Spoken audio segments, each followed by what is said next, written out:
A few days later, while Dad was sitting at the table having breakfast, the girl suddenly remembered that, during her teasing of Candle, she had forgotten something important. She couldn't quite understand what exactly the guy had meant by holding off. Looking at him now, Lariette found herself thinking that she wanted to move forward with him as soon as possible, while she was still relatively healthy. Besides, they had signed a contract for 3 months, and now there were only about 10 weeks left. Determined to clarify, the girl asked Issa what exactly he meant. Slowly, he inquired if she was referring to the progress of their relationship. She confirmed his guess. Blushing slightly and without raising his eyes, the Duke explained that he wanted to take things as slowly as possible. His words seemed to pull Lariette out of reality for a moment. Ashur deliberately avoided her gaze as he ate a piece of meat. But then, suddenly, Lariette blurted out loudly to the entire hall that she wanted to move forward with Candelaki soon.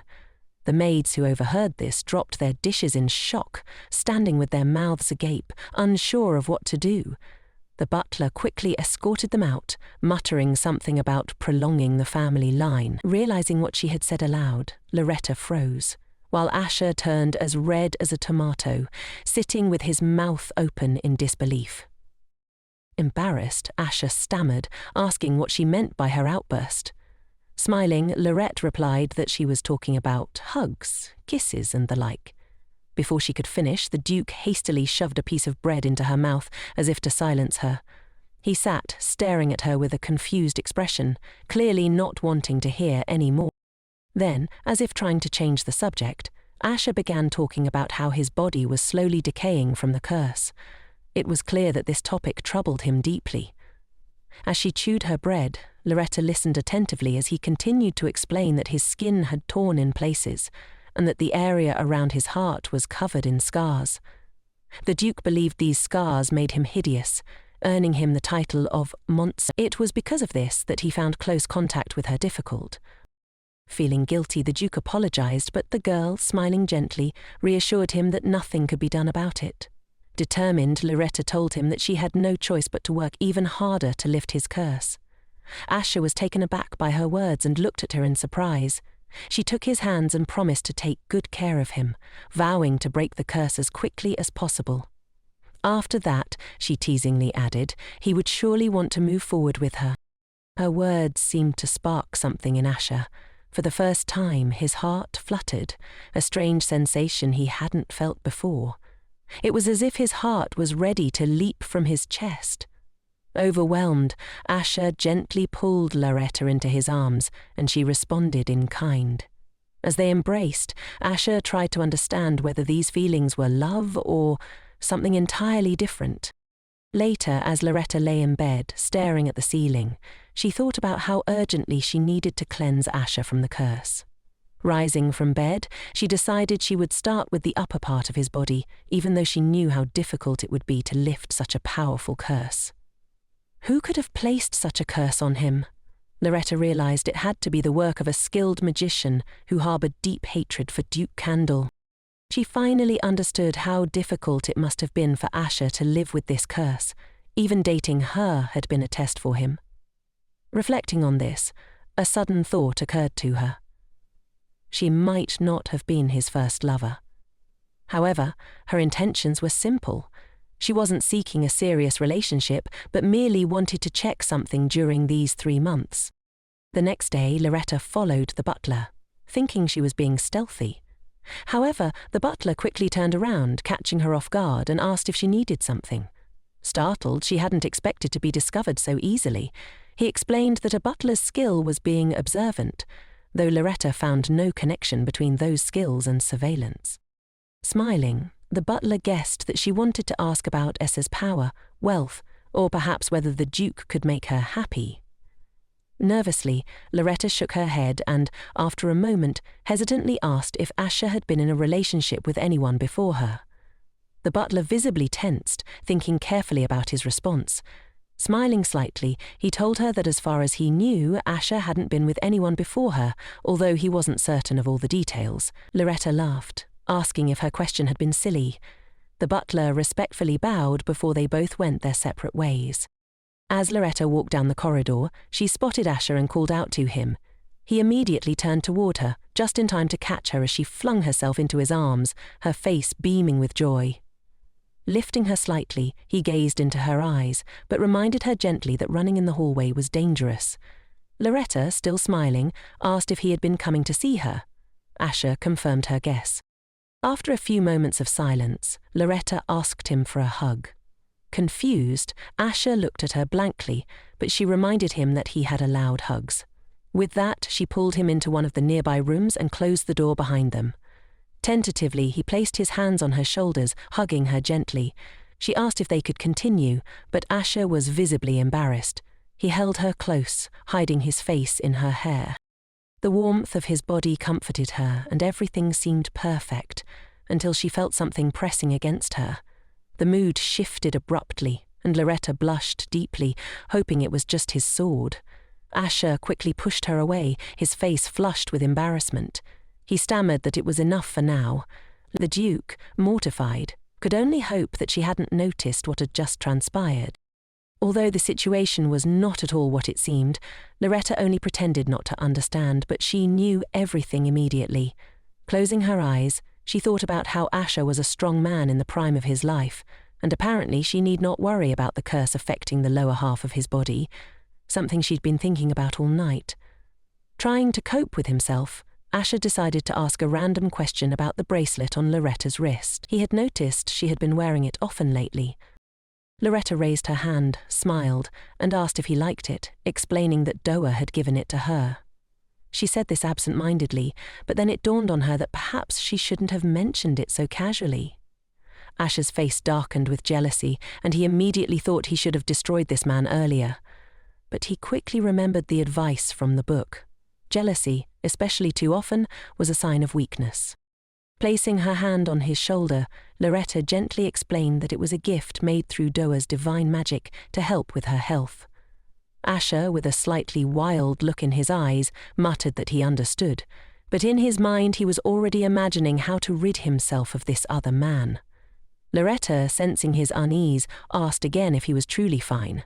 Finally, pulling himself together, he added indifferently that it was fine if she spent time with Doha in his absence. Hearing this, Lariette immediately threw herself into Asher's arms, overjoyed by his words. Seeing her happiness, Asher smiled softly, pleased to have brightened her mood. The next day, Asher shared with Lariette that there were issues with the Danube kingdom on the outskirts of the Hassan Empire, and he had been summoned to an emergency meeting at the palace. Lariette bid him farewell, wishing him a safe journey. However, he lingered at the door, as though expecting something more. Confused, she asked if he needed to use the bathroom. Embarrassed, he quickly said no, and suddenly placed a purple brooch in her hair. Surprised, Lariette froze as he carefully adjusted it. When he finished, he explained with a gentle smile that it was a gift and that it suited her perfectly.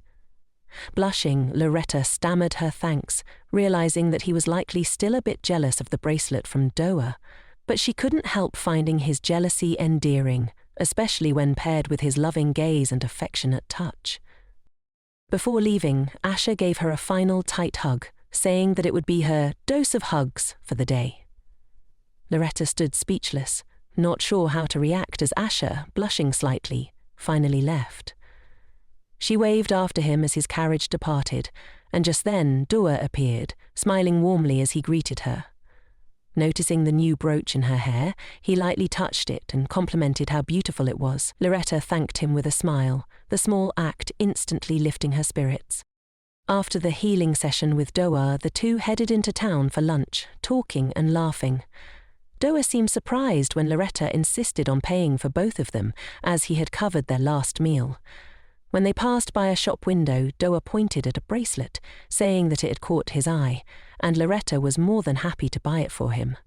After a small struggle with the clasp, Lariette helped fasten it onto his wrist, teasing him that he should ask for help when he needed it. Grateful, Doha gave her a sweet smile, remarking how nice the bracelet looked on him. However, the cheerful mood shifted when Doha noticed a small bag in Larette's hand and asked what it was. She casually replied that it was a gift for her lover, and Doha's face briefly changed, though he managed to hide his displeasure with a forced smile. As they continued walking, he brought up some rumors he had heard. particularly about Duke Asher cutting off the hand of the Marquis of Segre at the theatre. Lariette tensed, thinking he was referring to an incident with Rayan, but she played along and confirmed that Asher had indeed been protecting her during the confrontation. Though she felt relieved to admit it, Lariette couldn't shake the fear that her parents might find out she had been at the theatre with Asher. The thought terrified her, especially if they demanded that Asher be punished. Panic started to set in, and Larette's mind raced with worry. Doha, sensing her anxiety, gently cupped her face and asked her to look at him, assuring her that everything would be fine. His words were filled with warmth, and his gentle touch helped calm her nerves. Lariette, though still anxious, nodded, trying to believe his words.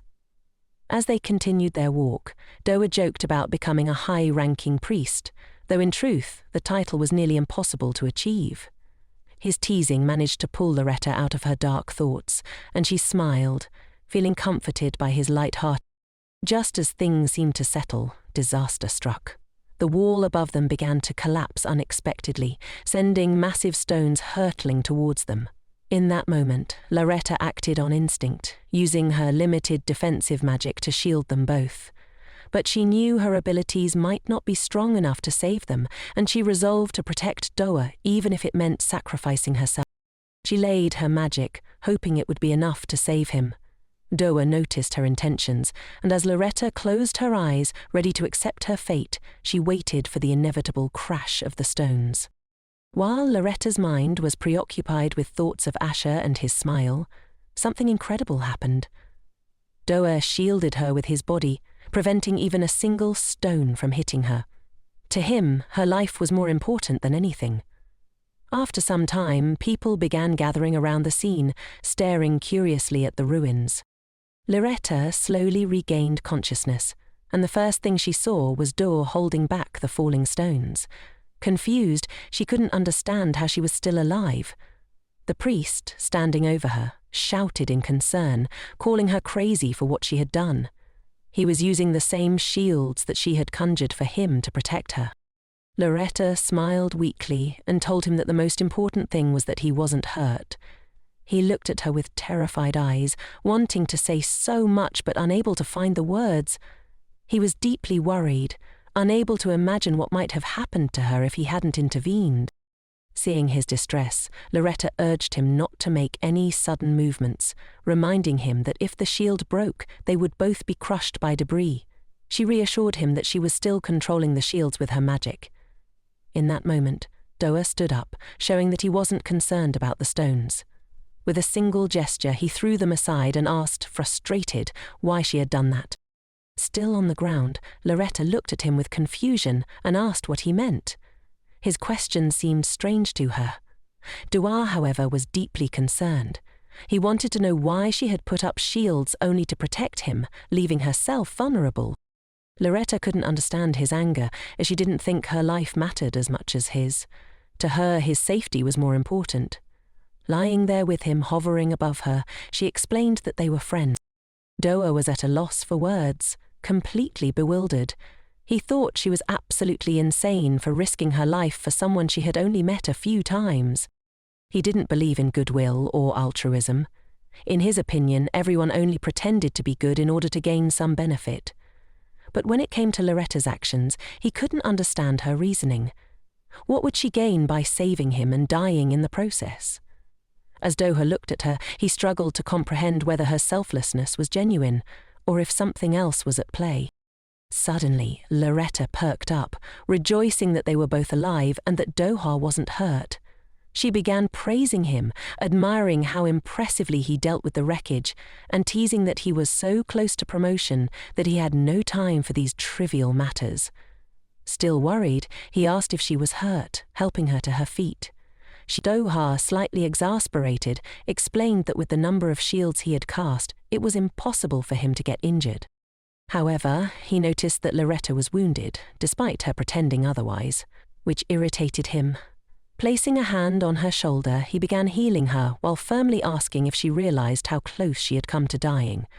Lariette, with a calm voice, responded that it was fine, stating that everyone dies sooner or later. Pulling her closer, Doha declared that she could not die because he would not allow it. This statement shocked her. Holding her by the shoulders and looking into her confused eyes, he resolved that he could forgive her for thinking of someone else while being near him. After all, he still had time. But Lariette couldn't die without his permission. He urged her not to be so reckless about her injuries. Lariette, noticing how alarmed he was, thought that he must have been deeply shocked. Dodie glanced back at the rubble and realized that no matter how old the building was, it couldn't have collapsed on its own. Puzzles formed in his mind, and he began to suspect something was amiss. Meanwhile, Lariette, observing his irritated expression, was surprised. She had never seen him so angry and couldn't believe he was capable of it. Nevertheless, she was glad her friend was unharmed, which warmed.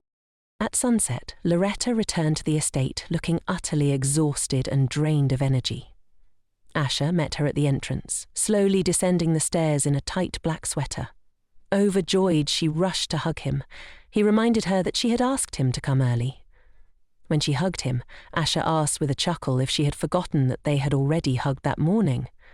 Lariette couldn't recall, but didn't mind. He returned the hug warmly, but his expression suddenly changed, as if sensing something was wrong. Asher asked what had happened to her today, concerned there had been an accident. He sniffed the air and commented that there was a faint smell of dust lingering around her. Lariette tensed, comparing him to a dog, and marveled at how he had figured it out. She was worried that telling him the truth would cause a commotion, which she wanted to avoid. Looking up, she quickly came up with an excuse, claiming she had simply tripped on the road. Asher, still worried, asked if she had been hurt. She reassured him it was nothing serious and mentioned that Doha had treated her.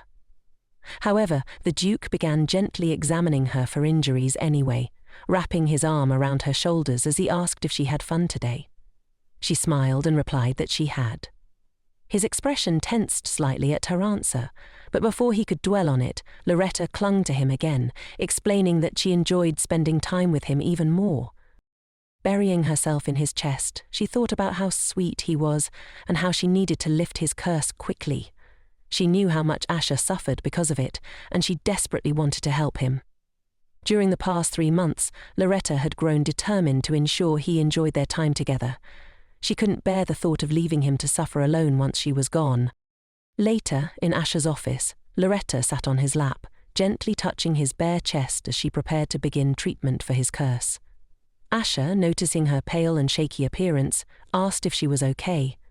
Lariette assured him she was fine, but in truth she was exhausted, having spent all her strength earlier to protect Doha. Seeing how weak she was, Asher grabbed her hand, concerned. Her entire body was trembling, and after a few moments she collapsed into his arms. The Duke panicked, asking if she was all right. She whispered that she felt cold, shivering uncontrollably. Without hesitation, Asher wrapped his arms around her, trying to warm her up. He began muttering about needing to cover her with something as she weakly mumbled about wanting warm water. Asher immediately stood up, scooping her into his arms. Lariette, barely opening her eyes from exhaustion, insisted that she wanted to take a bath. He promised to ask the maids to prepare one right away, but Lariette, looking up at him, added that she didn't want to be with people she didn't trust and asked the Duke to help her with it instead. Blushing at the request, indecent thoughts flashed through Asher's mind. However, seeing how frail she looked, he quickly set aside his embarrassment. Carrying her to the bathroom and preparing the water himself, he stayed by her side, asking if the temperature was all right. Lariette nodded weakly, saying it was fine. Her hair was tied up, and she wore an incomprehensible red outfit. Lariette was indignant, asking if she had to sit in this. The man replied, "Yes, for my sake." When Asher attempted to get up, Lariette grabbed his hand, warning him that if he tried to run away from her again, she would run away too. Upon hearing this, Asher slowly turned around, staring at her with a disapproving look. He clearly didn't like what he had just heard. Lariette, holding onto his wrist, noticed his gaze and quickly released his hand, immediately beginning to make excuses. She explained that she would only run away within the mansion, almost as if they were playing a game of chase. Asher took a moment to process, then quickly apologized for his earlier reaction.